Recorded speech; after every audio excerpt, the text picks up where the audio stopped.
Chacun de nous a besoin de croire qu'il est irremplaçable, et bien sûr de le faire croire aux autres. Chacun de nous prétend être une valeur unique, qu'il cherche à imposer toujours à l'admiration des autres. Chacun est accroché à soi et cherche à nuire aux autres, en dit ou en pense du mal, pour se mettre en valeur, pour exister.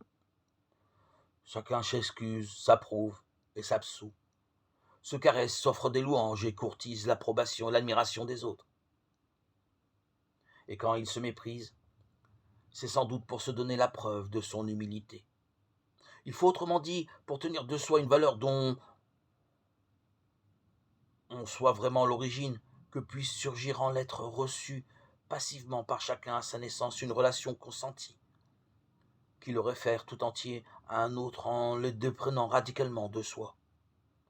C'est cette désappropriation relative à un autre et pour lui qui est l'essence de l'amour et de la personnalité dont il est la respiration.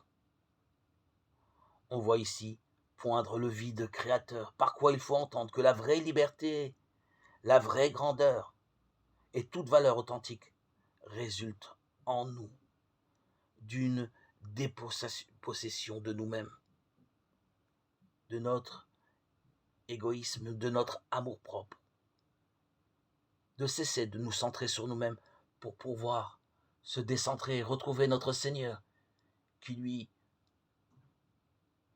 nous accueille, nous tend les bras pour recevoir son amour, indissoluble, infini, éternel, au-delà de notre petit jeu, de notre petit moi,